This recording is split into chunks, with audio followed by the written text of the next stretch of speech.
What are you working on? Zombie boy. Who's zombie boy? Me. He's a sensitive kid. He was a sensitive child. I mean, what did you think, really? That we're just gonna sit in my basement all day and play games for the rest of our lives? Fireball! 14! Build the West Fireball! Hit the special Hydra! Yeah. Yes, I did. He's not like You, most. I didn't fit in with the other children. I know what it's like When you're different, to be different. you feel like a mistake. Stop treating me like that. Well, like what? Like everyone else does.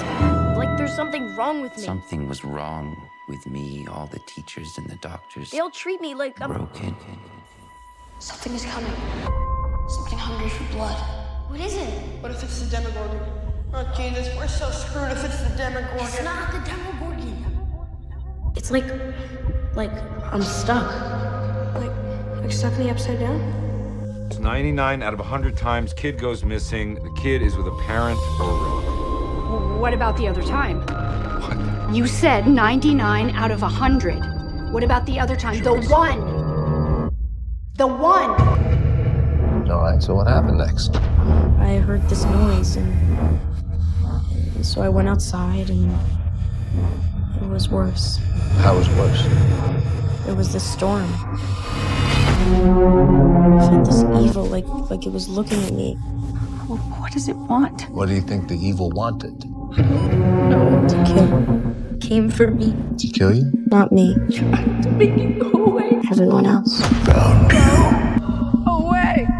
But he got me away! No! I felt it. Away! Run. No, away! I just want this to be over. Whatever's going on in you, we're gonna fix it. I will fix it. I promise. I'm here.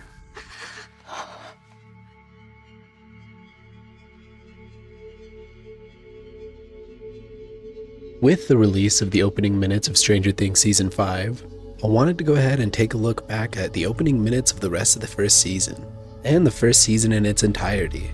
And in doing so, I've realized that there's been clues all along to point out why Will and Holly have been Vecna's targets. But first, let's go ahead and break down some of the key reasons why Will honestly just deserves a break.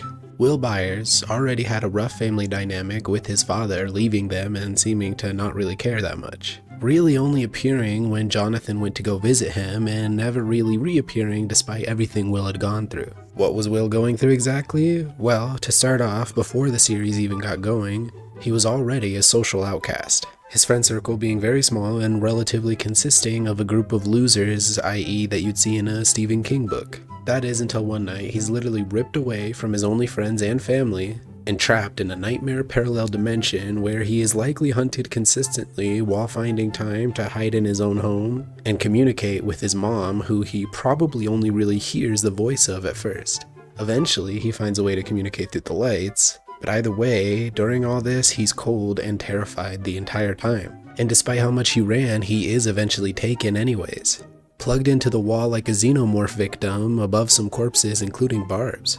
Speaking of xenomorph, he's literally implanted with a tiny tadpole-like creature that later turns out to be a baby Demogorgon. This coupled with the fact that he did technically die for a few moments.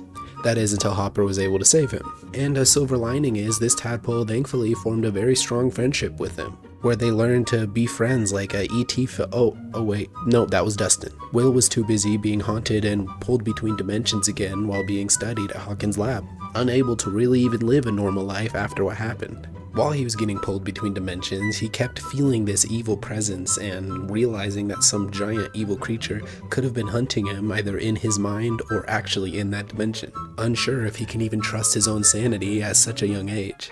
Keep in mind, therapy wasn't a super popular thing around this time, but at least he did receive some advice to stand up for himself and go ahead and show some confidence and courage when these things that scared him approached.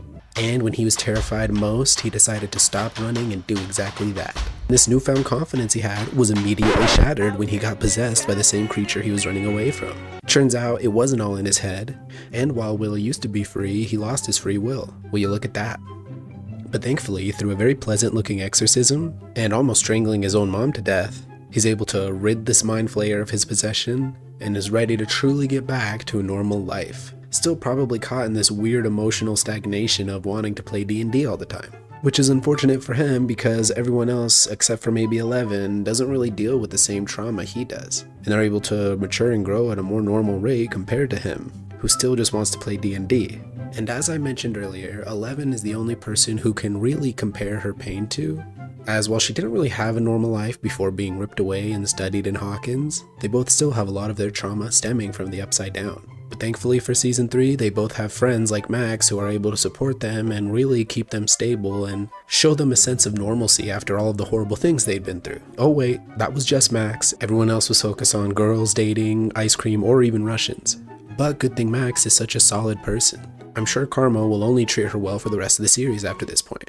Anyways, to be fair, they could have hung out a lot more between seasons, but I think a lot of this story arc for Will indicated how isolated he really was. Speaking of being isolated, he then gets moved away from his town involuntarily and away from his friends and potentially his crush. This of course leads them to California, where he could have had a lot of happy times in between, but considering the few glimpses we got of him going to school, I doubt he was the most popular kid, especially considering there was a lot of attention given to his new adopted sister in 11. Speaking of attention going to his sister, when Mike came to hang out and they were all skating together, he really tended to ignore Will, which really sucks because that very same day was Will's birthday, but nobody seemed to remember. Not even the writers, who later admitted the mistake themselves, just showing that Will's neglect spans even beyond the story the character's trapped in. And the worst part, my dude had to rock that awful haircut the entire time. But at least in season 5, it looks like his hair is finally something normal, so maybe that's a sign that things will finally go well for him and he'll be happy all the way through. All that to be said, Will really needs a break. But cutting back to the first season, the first episode is really interesting, and with all the context we got of the story so far, you can actually piece together that Vecna was there the very night Will was taken. See, the first few minutes of dialogue with the boys playing D&D really did reflect how the rest of the season would go, with Will being taken by the Demogorgon, but this also could have been very resembling or foreshadowing of what could go down in season 5, with Vecna arriving and Will maybe trying to fight back and choosing a fireball of some kind, rather than protection, and still getting taken. But let's cut to a little bit later in this sequence when Will's on his way home. As Will runs away, he locks himself inside his home. Now, Demogorgons are capable of a lot of things, even breaking through the dimensions of the Upside Down and the regular world.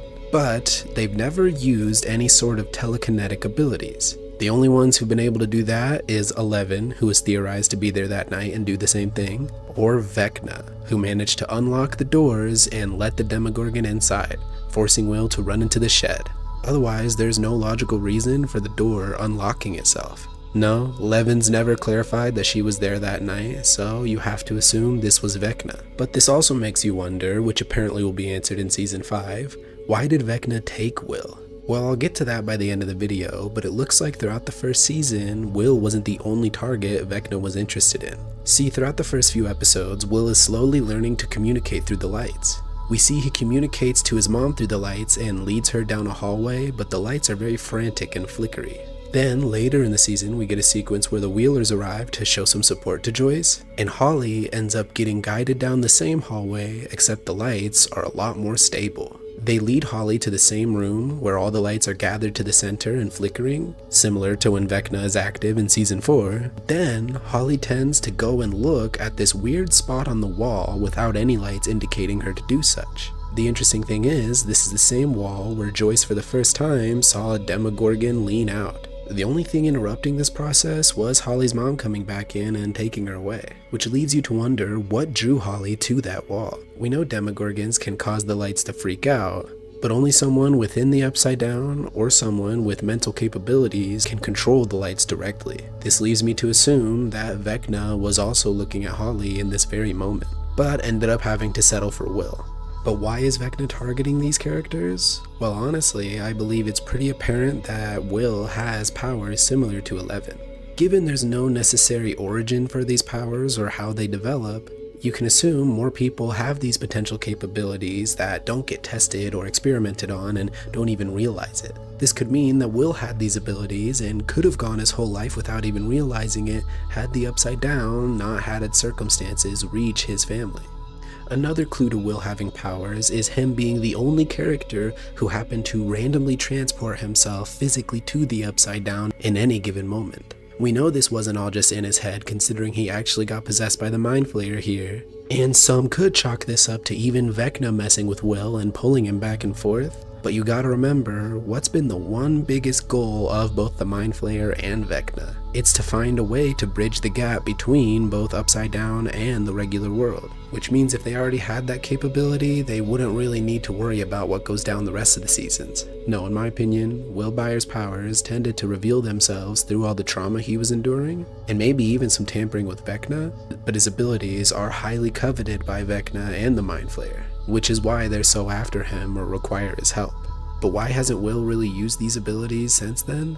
We know these symptoms started to appear before he got infected by the Mind Flayer, so that leaves me to assume that when they went through the exorcism, they either didn't get rid of it all, and there's a piece still in there, potentially either tampering his capabilities, or even just causing that lingering feeling he gets on the back of his neck. Or they did get rid of all of the Mind Flayer during the exorcism, and Will just doesn't have good control of his powers, being able to relive somewhat peacefully during Season 3. But could this mean that at some point in Will's history, he happened to go to Hawkins' lab and get experimented on at some point, outside of Season 2? Well, knowing his mom and how awesome she is, I doubt she would put him through that, so it's very unlikely. So while we may not get any hidden Joyce lore in this regards, I do think we could get an awesome Joyce moment in regards to her meeting with Vecna. See, Stranger Things had a play called The First Shadow, and supposedly during high school, Joyce had actually known Henry/Vecna. So maybe their meeting will be a small one, or maybe they won't even acknowledge each other. Either way, I do think that Joyce and Vecna are bound to face off, which wouldn't really bode well for Joyce. But I also don't believe Will's luck will get any better in Season 5 either. Seems during Season 5 we're likely to get an extended look at what Will was enduring during his time in the Upside Down in the first season. But Noah Schnapp, who plays Will, has also stated that his character spent some time with Robin throughout the first part of the final season. This could lead to her becoming sort of a safe character for Will to open up to, and him confronting his obvious feelings for Mike, potentially in a healthy way. And this also means that their dynamic could take a shift in some direction, for better or for worse, right before Vecna tears his way through town and happens to find his way to Will, which would add to some drama and the stakes of it all, if Mike happens to survive. But in regards to Will, I think Vecna, maybe even unknowingly, is being controlled by the Mind Flayer, and could potentially access Will's powers even more or transfer the Mind Flayer to Will, sort of becoming a new host. This also could be visually represented in Vecna's hand, the huge claw-like thing with tendrils, or it could even be Vecna's eye. Both of these things would correlate with the D&D origins, but that still begs the question, what is Holly's role in all this? Does she also have powers that will get revealed in this season? Is she maybe partially related to Vecna in some way, or simply resembling her sister long ago? I want to know what you guys think. Leave a comment down below and leave a like if you actually enjoyed any of these theories.